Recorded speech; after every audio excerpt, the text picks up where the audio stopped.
Go. And we're on part 2 of Friday Night Counter Attack this weekend. We're going to be doing a five-a-side draft for everyone in the Bundesliga besides Bayern Munich. And Travis is on for this part of the podcast. Travis, it's good to have you on as always, my friend. How was your Bundesliga knowledge before you started doing Friday Night Counter Attack and after Friday Night Counter Attack? I want to hear your thoughts on Bundesliga pre-podcast. Travis, let's hear it, man. I'd say probably before I started, I'd say non-existent. Oh, my days. And now, slightly better, a bit better. Still got a way to go, but we'll get there. Yeah, we're doing it without Harry Kane as well. So there's another Spurs player, I think he's on loan there, Japhet Tanganga, that we may talk about later on as well, because we are doing a five-a-side draft of non-Bayern Munich. I'm wearing my Borussia Dortmund shirt. I definitely don't have football after this section of the podcast, so it's definitely not why I'm wearing it as well, which would be great. But yeah, no, it's been a good start to the Bundesliga season so far. There's a couple of unbeaten teams at the moment, or at the time of speaking. Bayern Leverkusen and Bayern Munich are unbeaten. We're recording this before Bayern Munich play RB Leipzig this weekend as well, which we've gone into on our matchday preview on Friday Night Counter Attack as well, which is great to see. But Travis, I need to talk to you mostly about the value of the Bundesliga. We've seen previously in the Premier League how some players come from the Bundesliga and they don't really do that well, but some actually come from the Bundesliga and do shine dramatically. Last season, it was Erling Haaland for Manchester City. This season, I think I can confidently say Dominik Szoboszlai from RB Leipzig to Liverpool has been a very big signing. What's your thoughts on Bundesliga purchases from Bundesliga to England, and should there be more of them? I don't see why there wouldn't be more of them. I think with the Bundesliga, you tend to find that players coming to the Premier League from that league will either hit the ground running and be an instant success in the league, or generally speaking, will flop. I think the last few years, obviously, you mentioned Haaland and Szoboszlai there as good examples of positive signings that have gone well. I think you can point to players like Kai Havertz and Timo Werner who've come across to England and not perhaps done so well. So it seems like with Jadon Sancho, another one. Jadon Sancho, yeah, good shout. One of your players. Wearing the Dortmund shirt as I am. It does seem like they either sort of sink or swim in the Premier League generally. Yeah. It's going to be one of those big hit or misses to see if Jadon Sancho actually recovers from his time at Manchester United with Everton Hag, or if he's just fully done. And potentially there are rumours of him going back to Borussia Dortmund as well. And that's something that we'll have to wait and see what will happen with that situation come January. But yeah, let's get straight into this five-a-side draft. We're doing it in five-a-side to one goalkeeper, one defender, one midfielder, one attacker, and a wild card as well. You're not going to be Mikel Arteta and pick two goalkeepers for one pick, so I'm not expecting you to do that at all, Travis. Let's hear it. Let's go on with it as well. So you get your first pick on a wild card. So remember, one player per team, and you've got to pick one from each position as well, respectively. So first things first, Travis, you can go ahead with your wild card pick. Oh, it's one player per team, is it? That factors into the thinking a lot more then. Yes. Can't be too easy now. Yeah, good point. I'm going to go for my wildcard pick as... Oh, it's really difficult. Because there's no Bayern Munich players, and that's what I love about it. It's so difficult right now. It's going to be fun with this. Yeah, I'm struggling a bit more now. I'm going to go for my wild card as Florian Wirtz from Bayern Leverkusen. Sorry. You basically just stole him from not only from my team, but you stole him from my heart as well. And that was one of the first projects you worked on with Friday Night Counter Attack, talking about Florian Wirtz. Or working on a Florian Wirtz script as well. And the fact that he's being linked as a £100 million move to Barcelona or to Manchester City come next summer goes to show how well Xabi Alonso has recovered Florian Wirtz from having that outstanding injury that he had for such a long time as well. But with Florian Wirtz as well, can you see him improving by Leverkusen? Can you see him becoming the focal point for more than just this season? Or do you reckon his time could be over come next summer and he could become one of the biggest names in European football? Yeah, I think this summer could be the chance for him to go. Correct me if I'm wrong. Are Leverkusen back in the Champions League now? Am I right? They're in the Europa League. Europa League. So he's got the opportunity to show his quality on the European stage. And usually if you do that, you tend to get big clubs looking at you.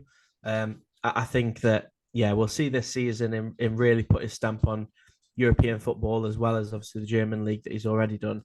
And I think, yeah, you'll see somebody like Bayern Munich. Maybe Bayern Munich actually. Maybe Bayern Munich. Barcelona. I think he'd be perfect at Man City. I think if he was going to go anywhere, that's where I'd want him to go, to be honest. Get rid of Phil Foden. You don't need Phil Foden when you've got Florian Wirtz in the team. That's all I'm saying. But yeah, Florian Wirtz this season, 5 goals. Florian Wirtz this season, 5 games, 1 assist and 2 assists.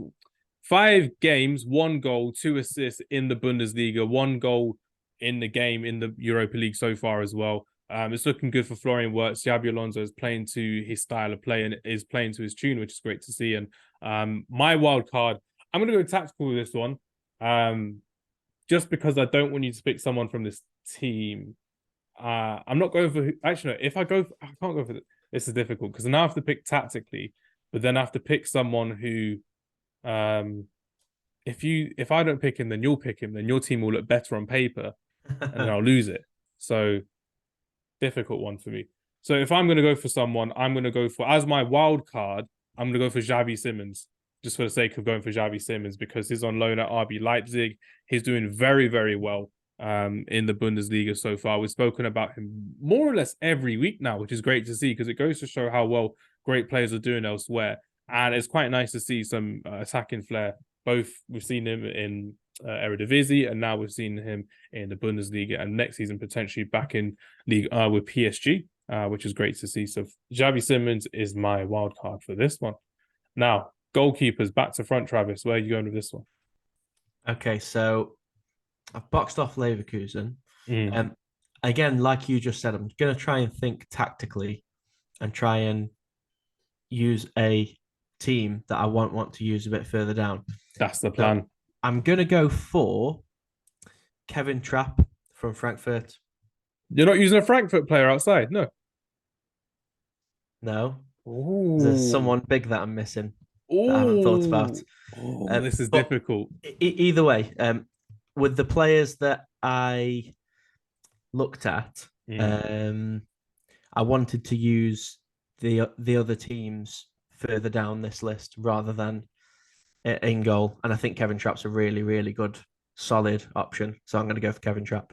Yeah, fair enough. He's been at the Bundesliga for a good number of years after having a stint at PSG midway through his career. But the fact that he's now at Eintracht Frankfurt, again, it goes to show that he's a very good Bundesliga keeper, a very good standard, and someone who's been pushing a lot of goalkeepers in the German national side as well, just not Manuel Neuer, unfortunately. But yeah, Kevin Trapp, good shout there for your first choice goalkeeper. My first choice goalkeeper, annoyingly, I'm going to have to use one of the teams that I wanted to use a player outside. Going to have to go for Koen Casteels. Koen Casteels is a goalkeeper for Wolfsburg, backup goalkeeper to Thibaut Courtois for Belgium in the national side. I think he's a very good keeper and has been a mainstay for Wolfsburg over the last few years. And it's good to see how he's really stayed at Wolfsburg when I think he could easily have gone to a bigger club. I think easily could have gone to Arsenal. I definitely think Casteels is better than David Raya, for example, as well. But that's just my point of view. But yeah, no Casteels for me and no Wolfsburgs for me going forward. So your first choice defender, and like I said, if you wanted to go for 2 at the back or 2 midfielders or 2 strikers, choice is yours because you've got your wild card. So you can go wherever you want there with that. Because you've got 1 midfielder, 1 goalkeeper, then you've got to go for 1 of each now. So defender, another midfielder, and a striker, which would be good fun. So let's hear it. Who's your defender, Travis? Again, thinking tactically and trying to maybe use a team that I don't want to use a bit further down. I'm going to go for Leonardo Bonucci at Union Berlin. Again, I'm trying to save the bigger clubs for the attacking players if I can. The biggest defender as well that you kept in there is from Union Berlin, and it's Leonardo Bonucci. This radiator, man, it's crazy. Sorry. But yeah, Leonardo Bonucci is someone who has done it all in European football, won the European Championships, defeated England at Wembley, which is crazy. Did almost everything with Juventus besides the Champions League. And now is at Union Berlin and is keeping them to nearly a 0-0 draw at the Bernabeu in their first ever Champions League game. How cool is that from Leonardo Bonucci, Travis? It's quality, and I think this is exactly why they would have brought him in. Like you say, first ever Champions League campaign. They will want players in the squad who have got that quality and that experience. And who better than Bonucci for them to bring in a cool head at the back to keep them calm, let them know that although they're up against it, they're going to be okay. And like you say, they did a really, really good job against Real Madrid at the Bernabeu. And I think losing 1-0 in injury time at the end of the game to Real Madrid is absolutely fine by me. I don't think anyone would be ashamed of that at all. Yeah, I mean, with Leonardo Bonucci, who's just everywhere for Juventus, and the fact that he's played, I think, 2 games this season so far for Union Berlin, one in the Champions League, they are going to use him as much as possible in the Champions League so they can spare him in the Bundesliga. And that's what one of the smallest clubs in the Champions League, Union Berlin, will be doing. So good shout there, especially with your choice of team there as well, Travis. So nicely done. If I want to save a player, I can't use any Wolfsburg players, so they're out of my list at all. I can't use a RB Leipzig player because they're out of my list as well. So I can't use any RB Leipzig players. Who am I going to go for? I don't want to use that certain team just yet because I know Travis has used them. I'm going to go for Luca Netz from Borussia Mönchengladbach, the young left back who's doing quite well in the Bundesliga last season, who's had a decent start to the season this season as well. 20 years old, left back, is fiery, is tenacious, is someone who I believe will become a big name in German football over the next 3 to 4 years as well. We know how German football, they grow youngsters really, really well. They see them on the world stage year in, year out. I remember at the 2010 World Cup when you saw that group of youngsters in Thomas Müller, Tony Cruz, you had Lucas Podolski there as well, Mesut Ozil, who were all coming in shining. And the fact that Luca Netz is someone that Hansi Flick should have really brought in earlier to the German fold, but he didn't. Goes to show that whoever the next manager will be, I think it's Nagelsmann, the next German manager. Yeah, he's confirmed now. Confirmed. Here we go. Luca Netz has to be in that new German side coming forward with Julian Nagelsmann, which will be a good shot as well. But there goes my Mönchengladbach pick, which is not something I'm looking forward to missing out on as well. So that's my defender done. Now on to midfield. So we both use midfielders for our wild cards. Now we have to kind of use a midfielder elsewhere, or a winger perhaps we could go for. So let's hear your thoughts, Travis.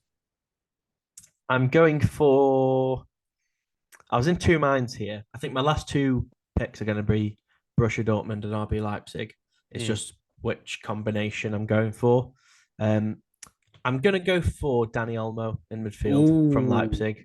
I think he would complement Wirtz very well in a five-a-side team. So, yeah, Dani Olmo, Florian Wirtz, that attacking duo would be something crazy to really see as well. So I'm looking forward to seeing how Dani Olmo really does this season. And at the time of speaking, it's a day or two before the RB Leipzig versus Bayern Munich game. So Dani Olmo will be someone that we've got to really talk about as well. For me, if I've got to go for a player, I'm going to use, it's going to be a bit easier for you now, but I'm going to use a Borussia Dortmund pick, and I'm going to go for, you know what, I'm going to go for the nostalgic pick. I'm going to go for Marco Reus with this one. Marco I was tempted.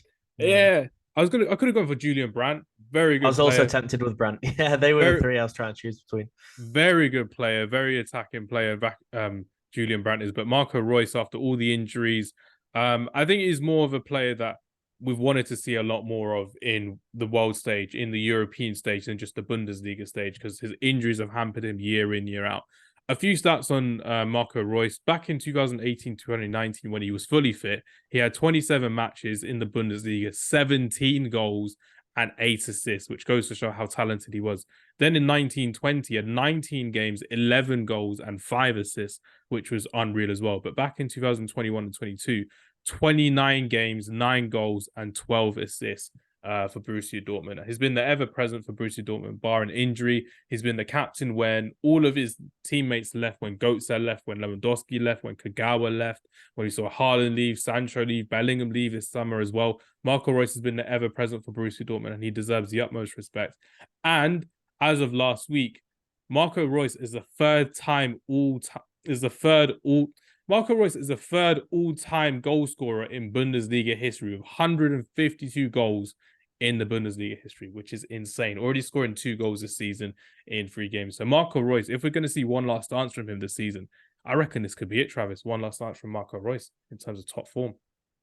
I think we'd love to see it, wouldn't we? Am I right in thinking that he's not won a Bundesliga yet? I think he joined right after Dortmund won their last one, didn't he? Yeah, he has not won it so far. It's just such a shame for such a quality player who, like you say, has been hampered by injury, but when he's been fit and able to play, it's just been so good. And if he doesn't win the league, especially with how loyal he's been to Dortmund, it will be a real shame. I think it looked like it was going to finally be last season, didn't it? And it looked like it was going to be the sort of fairy tale ending to his story at Dortmund. But obviously they bottled it on the last day, unfortunately. Hopefully this season can be the season. I think with Bayern signing Kane, it's probably a foregone conclusion that they win the league. But Mm.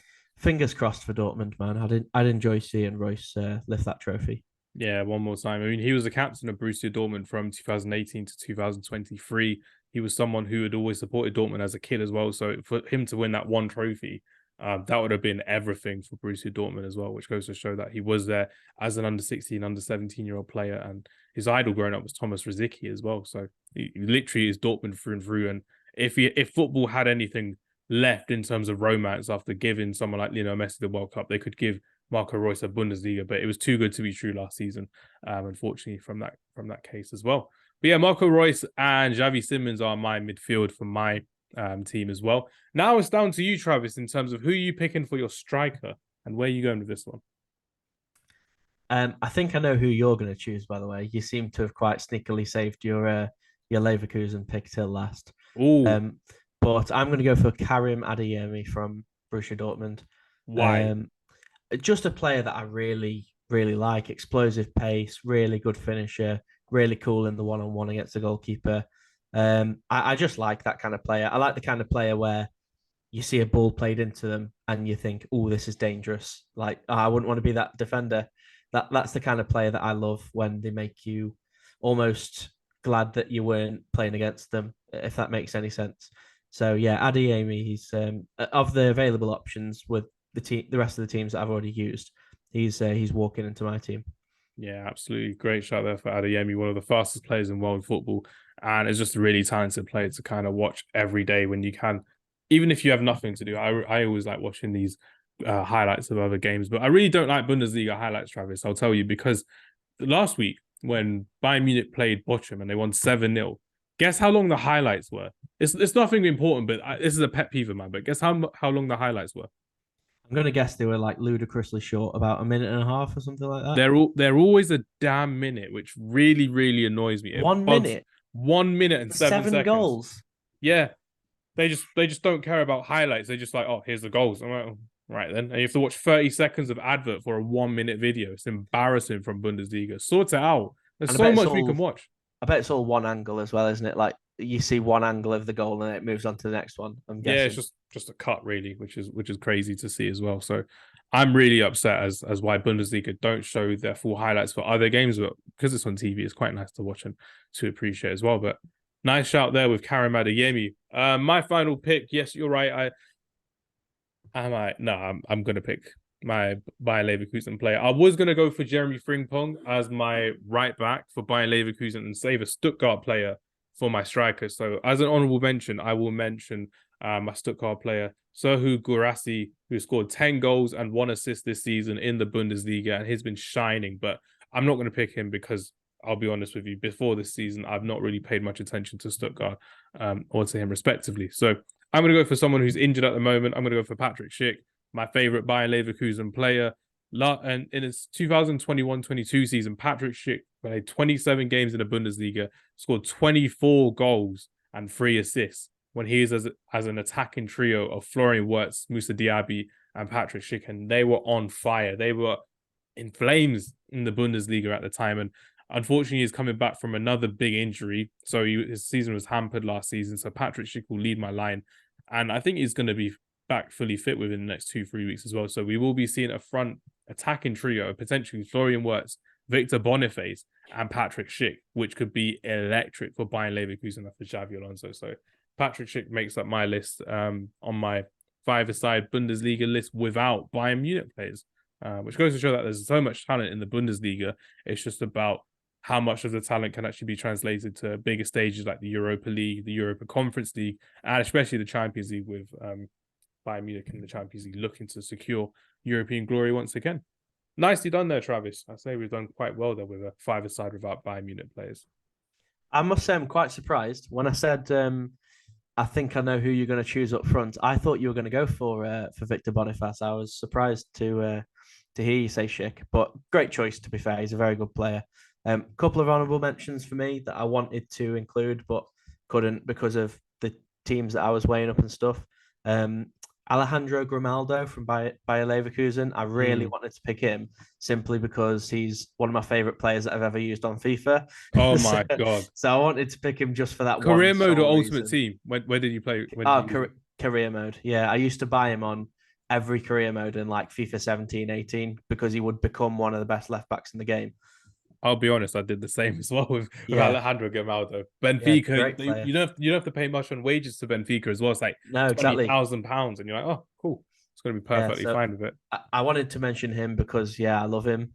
I also wanted to mention Benjamin Sesko as well, who is such a quality player. And again, I was very, very tempted to pick either instead of Olmo for my midfielder, picking Brandt or Reus, and then going for Sesko up front. But that would have been cold. I just felt like the combination of Adeyemi and Olmo was a bit better than like Sesko and Brandt. So yeah, special mention to Sesko as well because he's a quality player. Definitely. I mean, some of my honourable mentions, Patrick Wimmer from Wolfsburg. I couldn't pick a Wolfsburg player because I picked the goalkeeper, Castells from Wolfsburg. It was really good this season. I got to watch him in Sweden for Austria, so he's pretty good going into there as well. Another player I kind of want to talk about that doesn't really get the hype and the praise that he does, realistically speaking, is Peter Gulaschi, the goalkeeper for RB Leipzig. He's been a mainstay for RB Leipzig for a good number of years, and it goes to show how well he's actually done as a goalkeeper. And the final player I want to talk about is Jonas Wind, another Wolfsburg player who's done pretty well so far for Wolfsburg and potentially for Denmark, but he's not getting rid of Rasmus Højlund anytime soon in the first team for Denmark, with Rasmus Højlund scoring 6 goals in 6 games for Denmark in the European Championship qualifiers, which is great. Right then, that's the end of this week's podcast. Big thank you to our special guest Valentina for joining us earlier, and thank you, Travis, for joining us for part 2 of the podcast. Realistically speaking, Travis, I've got a challenge for you now. Okay. This is for everyone listening as well. I'm buying FIFA EA Sports 24 tomorrow. I'm going to buy it. I'm going to do a career mode. And you have to set me on air right now before we wrap up. You have to set me a challenge with a team. You have to set me a challenge with certain players. And you have to set me a challenge in terms of expectations as well. And I'll do the same for you because whenever you get FIFA 24, EA Sports 24, I'll set you the challenge for it. So any team in the world, any league in the world, whatever challenge you have for me, send it to me and I'll do it. Do you want me to give you it now or now. later or what? Oh, now. Okay. When you say challenge, you including players, what do you mean? Like a rule for? So for me, an example for me, well, I'll give. Have you got it already? Or are you going to get it on PS4, PS5, or Xbox? I'll be honest, I wasn't going to buy it. I might do, but I wasn't going to. To be honest, I'm saving my EAFC 24 money for Spider-Man 2 when it comes out next month. So you've got a PS5 I might get then. FIFA later on. Yeah. No, that's fine. So example then, my challenge for you would be to go to, let's say for example, an example is, you be the manager of Bayern Munich, but you have to sell Harry Kane, Leroy Sané, and Kingsley Coman, and Jamal Musiala. You have to then spend that money on 4 German players, and then you have to win this, and this. So that's the type of challenge you've got to give me something like that. I saw a funny one on Twitter the other day, actually, or X as I should probably now call it. But it was saying that you should do and I think you should do it actually because it would be fun. You should do a Brexit challenge. Oh my God. So the challenge Brexit challenge in England or Brexit challenge elsewhere where you can't sign English players? Brexit challenge in England. So the challenge is you pick a Brexit football club like Millwall or Burnley or something like that. Stoke City, Port Vale. City, Port Vale. Any of the ones that are like true British sort of football clubs. I think Millwall's probably the best shout. Pick a team like that. I'm gonna choose Millwall for you. Oh God, don't. Give me someone else. Give me someone else, please. You have to play 4-4-2, and you can only sign English players. This is insane. So Millwall 4-4-2, and you can only sign English players, and you've got to win the championship in your first season. First season? Yeah, that's crazy. That's so crazy. Okay. You've got to get promoted in the first season, whether it's win the league, automatics, playoffs, whatever. I might stream this on Twitch, as well, so people can follow the race to the championship promotion with Millwall, which will be crazy. Brexit 4-4. Is it 4-4-2 flat, by the way, or any variation?